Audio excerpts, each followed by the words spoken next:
Hai, namaku Maria dan aku 13 tahun. Pernahkah orang tuamu malu akan dirimu? Jadi mereka bahkan tidak membiarkan teman mereka melihatmu atau teman orang lain atau orang sama sekali. Aku tahu beberapa orang akan senang dengan hal ini, tapi ya ampun, ini menjijikkan. Tonton videonya sampai akhir dan kamu akan temukan bagaimana orang tuaku menyembunyikanku dari semua orang. Awalnya semuanya baik. Aku adalah anak dari seorang penulis dan seorang businesswoman keren. Dan mereka bahkan bangga padaku. Tentu saja seorang murid teladan, pergi ke sekolah musik, dan menyanyi. Apa yang salah? Aku sangat senang. Lagi pula, tidak lama lagi akan ada kompetisi nyanyi dewasa yang aku ikuti. Suatu hari, sesuatu kacau saat latihan. Di tengah lagunya, suaraku berubah menjadi gonggongan aneh memekik. Sementara aku berusaha mencari tahu apa yang menghampiriku, anak lain tertawa. Berpikir itu adalah candaan. Tapi tidak. Di lain kali aku menggonggong. Aku menjawab di papan tulis selama matematika. Kali ini seluruh kelas tertawa dan aku dikeluarkan dari kelas karena tidak patuh. Aku tidak bisa menjelaskan apa yang salah dan aku mendapat hukuman. Dan teman sekelasku memberikan nama panggilan gadis anjing. Tidak ada yang ingin mempercayai bahwa aku tidak bercanda, bahwa aku takut dengan diriku. Gonggongannya terjadi begitu saja di saat yang tidak kuharapkan. Bisakah kamu membayangkan rasanya menjadi orang yang terbuang karena sesuatu yang kamu tidak bisa kontrol? Itu hanya menjadi lebih buruk.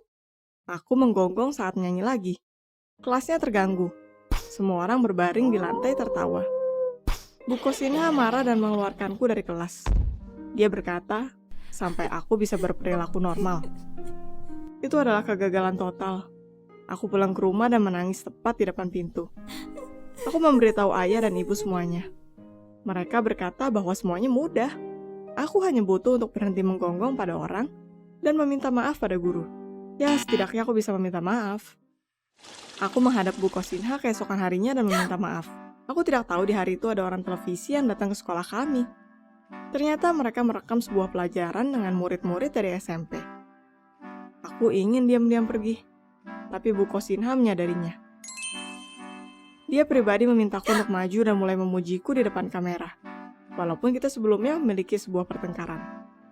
Aku sangat tersentuh dan ketika mereka bertanya pendapatku tentang sekolah musik, aku dengan hangat memujinya dan Bu Kosinha dan paduan suaranya dan berkata itu adalah sekolah terbaik di seluruh kota. Dan lalu aku mulai menggonggong lagi. Aku tidak tahu bagaimana itu terjadi. Aku bicara dan bicara, dan seketika aku menggonggong seperti seekor anjing. Semua orang membeku terpukau dan aku bahkan tidak bisa berhenti. Aku menggonggong dan lalu anak-anak mulai menggonggong sepertiku. Mereka berpikir itu candaan. Syutingnya dihentikan. Bu Kosinha menatapku dan aku menyadari bahwa itu adalah kegagalan total. Dia tidak akan pernah memaafkanku untuk ini. Dan orang tuaku juga tidak memaafkanku. Ketika aku tiba di rumah, ibu dengan diam berdiri dari meja dan pergi. Ayah bertanya apa yang kulakukan. Ternyata mereka menonton program live yang dilakukan di sekolah dan melihatku menggonggong. Guruku, semua murid dari sekolah musik, orang tuaku, beberapa teman, semua orang melihatku menggonggong dengan keras di depan kamera dan semua orang berpikir bahwa aku bertingkah konyol dengan sengaja. Apa kamu tahu apa reaksiku? Aku menggonggong. Di saat itu aku menggonggong setiap hari. Dan aku tidak hanya menggonggong, tapi juga kejang, seperti sebuah boneka. Ketika itu terjadi, ibuku bangun dan pergi dari meja. Ayahku marah, bertanya apa yang berusaha aku raih. Tapi aku tidak menginginkan apapun. Tidak bisakah mereka melihat bahwa aku merasa buruk? Aku butuh dokter. Ibu berpikir bahwa aku butuh kedisiplinan, bukan dokter. Tapi ayah akhirnya mengantarku ke klinik.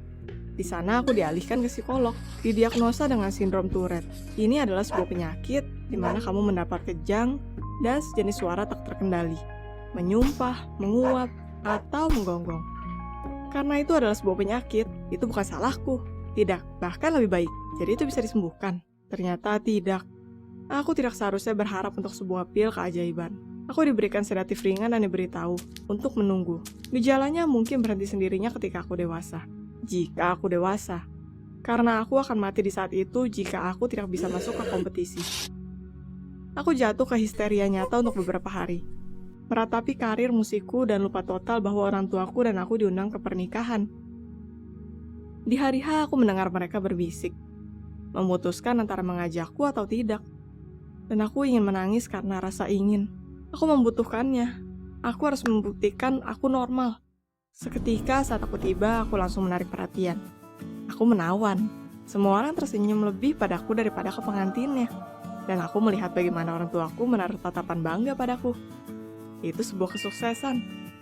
Pernahkah rasa percaya dirimu mengecewakanmu? Sebuah kehancuran total menungguku. Tamunya memintaku untuk bernyanyi untuk pengantin barunya. Aku merasa ototku mulai kejang. Tapi aku dengan keras kepala setuju. Melompat untuk menghadapinya. Aku meraih mikrofon, melihat tatapan hangat dari pengantin baru yang berbahagia. Dan aku mulai menggonggong. Awalnya para tamu berpikir itu sebuah candaan dan tertawa. Tapi aku hanya membeku dengan horor. Aku tetap menggonggong dan tidak bisa berhenti. Ayah menarikku dan ibuku mengubahnya menjadi candaan. Berkata, "Kamu mengerti anak-anak ini." Ayah menaruhku di mobil dan aku menghabiskan sepanjang malam sendiri. Menangis dalam kesepian buruk. Kita terdiam di sepanjang perjalanan pulang. Aku dengan halus bertanya jika ayahku akan datang ke pertunjukanku di kompetisi. Kompetisi apa ketika kamu bertingkah seperti itu? Ibuku menjawab dengan marah dan aku seketika menjadi marah. Aku sudah menyiapkan pertunjukan ini selama setahun dan tidak ada yang bisa menghentikanku. Tidak orang tuaku, tidak gonggongan bodohku. Aku akan membuktikan pada mereka semua, terutama ayah dan ibu. Di hari pertunjukannya aku tiba di sekolah sangat awal. Tapi bukan untuk menaruh makeup atau latihan, tapi aku mengunci diriku di toilet. Dan mulai menggonggong, kencang, tidak terkendali, tercekik dan kejang di kaki dan tanganku. Aku berharap jika aku bisa mengeluarkan semuanya sebelum pertunjukan, maka aku tidak akan kejang di panggung.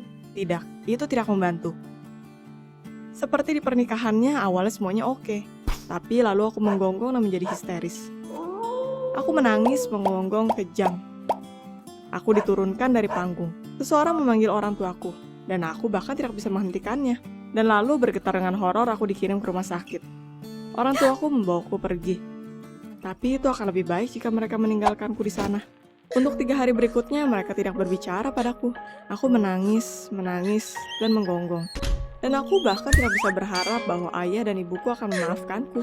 Aku kabur mempermalukan diriku. Aku bukan seorang anak, tapi aku sebuah kekecewaan. Itu kenapa aku sangat terkejut ketika ayah dan ibu menawarkan untuk mengunjungi salah satu temanku. Mereka akan meninggalkan kota untuk urusan bisnis, dan mereka tidak mau aku kebosanan tanpa mereka. Mungkin aku dimaafkan. Aku akan mempercayai itu. Tapi aku menggonggong sepanjang jalan ke rumah temanku. Dan setiap kali aku melihat bagaimana ayah berkedut, dan bagaimana ibuku mengerutkan wajah. Sesegera Louis mengenakan headphone-nya, aku keluar dari rumahnya, dan pergi ke rumahku. Dan kamu tahu apa? Mereka memiliki sebuah pesta besar dengan champagne, kue, dan musik. Mereka menyembunyikannya dariku. Aku mengerti bahwa mereka malu denganku. Tapi di saat itu, aku sangat menyadarinya. Mereka hanya memutuskan seolah aku tidak ada. Orang tuaku sendiri. Aku melihat mereka bersenang-senang dari jendela dan menggelengkan kepala akan malu dan penolakan. Dan bukannya menangis, sebuah gonggongan bodoh keluar dari mulutku. Dalam tangis dan memiliki kejang seperti sebuah boneka, aku menghubungi psikologku. Seorang psikolog menjemputku dalam setengah jam dan menyadari bahwa aku ditenang keluar dari rumahku sendiri seperti anak anjing nakal. Pestanya berakhir seketika kita masuk. Psikolognya mencoba untuk berbicara pada orang tuaku dengan halus. Ayah dan ibu merona dan mulai mengeluarkan semua ancaman. Para tamu dengan gugup berkumpul di pintu keluar. Dan sesuatu pecah dalam diriku. Dan aku mulai menyumpah, satu setelah yang lainnya. Tidak bisa berhenti. Aku tidak bisa mengendalikannya, seperti gonggongannya. Tapi di saat itu aku menyukainya, karena orang tuaku hanya dalam horor karena aku banyak menyumpah. Psikolognya mengancam untuk menghubungi layanan sosial. Dan aku tidak tahu bagaimana itu akan berakhir jika bel pintu tidak berbunyi. Di sana ada Bu Kosinha di balik pintu. Kejadiannya mengejutkannya, tapi dia meyakinkan bahwa dia tidak akan ikut campur. Dia hanya ingin meminta maaf. Setelah pembicaraan bencana kami, dia dijelaskan bahwa gonggonganku adalah sebuah penyakit, bukan candaan buruk. Tentu saja dia tidak bisa menyalahkanku untuk itu. Bla bla bla. Dia ingin untuk melanjutkan kelas kami dan menyiapkan sebuah lagu baru untuk kompetisinya tahun depan. Psikolognya berkata bahwa musik akan mengizinkanku meraih kontrol akan tubuhku. Dan orang tuaku Mereka sepertinya malu akan situasi ini. Skandal berakhir dan orang tuaku pergi denganku ke pertemuan berikutnya dengan psikolog. Tapi itu cerita lainnya. Berikan like dan subscribe channel kami.